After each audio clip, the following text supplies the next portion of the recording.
Pemirsa Metro TV Lampung, Anda masih bersama kami di Bedah Tajuk Lampung Pos dan masih bersama dengan Bang Abdul Gofur. Baik Bang, tadi dijelaskan bahwa salah satu indikator keberhasilan penjabat bupati adalah bisa menekan laju inflasi di daerahnya masing-masing seperti itu. Bagaimana Kak untuk menekan atau menahan laju inflasi di daerahnya masing-masing nih Kak? Kolaborasi kah atau seperti apa?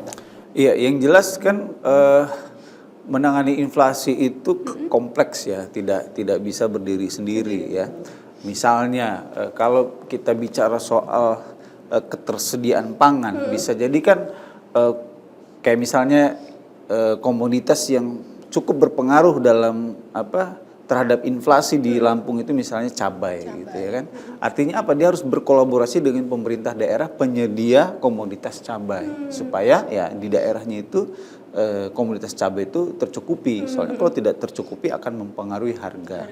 Atau bisa juga dengan memastikan program-program yang memang sudah disiapkan oleh pemerintah pusat dalam menghadapi inflasi itu telah tersalurkan dengan baik ya. Misalnya bantuan-bantuan sosial yang digulirkan oleh pemerintah, baik itu dampak kenaikan BBM maupun memang bantuan non tunai ataupun bantuan pangan yang memang sudah disiapkan pemerintah, itu bisa dijalankan dengan baik ya.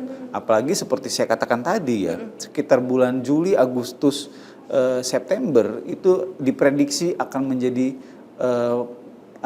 puncak dari El Nino. Akan ada kemarau yang berkepanjangan. Biasanya kemarau itu selesai September, Oktober atau bahkan November, ya mungkin bisa berlanjut sampai Desember atau bahkan Januari. Nah, ini akan mempengaruhi komoditas pangan ya, akan mempengaruhi komoditas pangan terutama dari sisi produksi. Stok pangan itu harus tersedia dengan cukup ya. Jangan sampai stok pangan tidak tersedia dengan memadai sehingga terjadi kekurangan.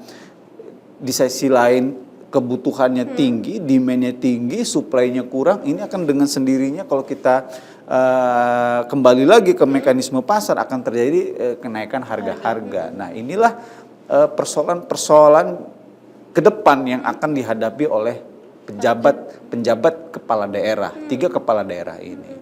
Dan yang tidak kalah penting juga tentu saja harus kita ingatkan bahwa 2023 dan 2024 itu merupakan tahun politik. Nah, kita ingatkan juga di Tajuk Lampung Pos kali ini agar 3 kepala daerah ini tidak tergoda dan tetap konsisten menjalankan amanahnya. Karena mereka ditugaskan mengabdi kepada masyarakat. Dan pengabdian kepada masyarakat itu harus ditempatkan paling tinggi di atas kepentingan-kepentingan lainnya.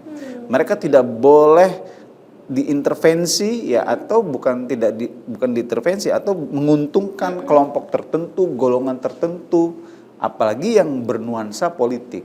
Nah, makanya di Tajuk Lampung Pos ini juga kita ingatkan kepada 3 kepala daerah ini supaya mereka tetap netral, tetap independen, tetap fokus menjalankan tugasnya sebagai kepala pemerintahan di daerahnya masing-masing, atau bahkan ya menciptakan situasi yang kondusif, menghantarkan pemimpin baru definitif di Pilkada serentak 2024 nanti dengan smooth, dengan baik.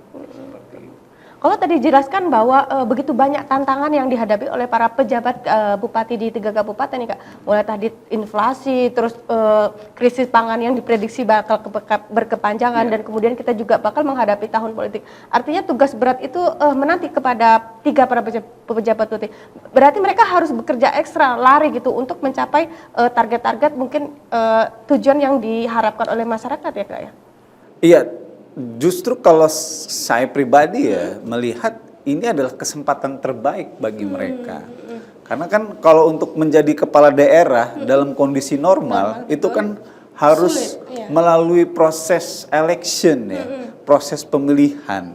Dan itu hanya segelintir orang yang mungkin punya kesempatan untuk sampai di posisi yang mereka tempati saat ini. Walaupun dalam tanda kutip mereka istilahnya menjabat sebagai kepala daerah taken for granted ya, artinya diberikan gitu, bukan melalui proses. Tetapi kan ini merupakan sebuah peluang dan kesempatan bagi mereka sebagai pejabat publik ya kan, karena ini yang menjabat ini adalah pejabat negara ya, bukan istilahnya pejabat dari proses politik gitu kan. Ini merupakan kesempatan bagi mereka untuk membuktikan diri bahwa mereka juga bisa menjadi pemimpin. Ada dimensi yang berbeda lah ketika memimpin sebuah daerah gitu, dan Ada tantangannya ada sendiri tantangannya gitu, tersendiri. Jadi ya harus dilihat ini sebagai sebuah peluang, sebagai sebuah kesempatan bagi mereka gitu.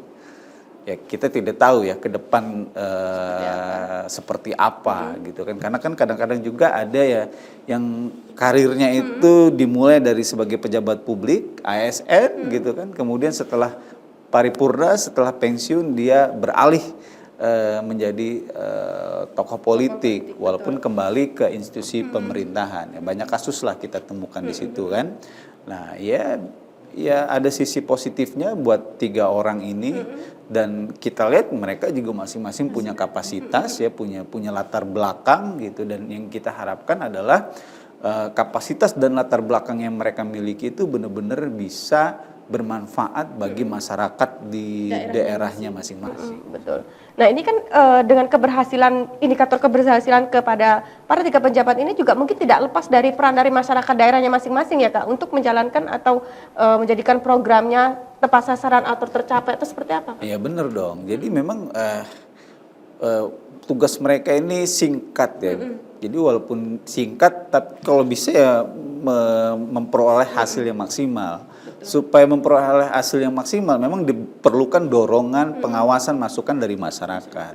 Jadi ya masyarakat juga harus aktif mengawasi. Di sisi lain juga pemerintah pusat Mendagri pasti mengawasi, dan gubernur juga kalau kita lihat dari statement-statementnya juga punya komitmen untuk mengawasi dan mewanti-wanti pejabat 3 penjabat kepala daerah ini supaya amanah, dan yang paling penting juga partisipasi masyarakat. Ya. Tentu saja dengan kritik, dengan masukan yang membangun, produktif seperti itu. Baik Kak Ago, kita jeda sejenak. Pemirsa Metro TV Lampung, jangan kemana-mana, kami akan kembali sesaat lagi. Tetaplah bersama kami.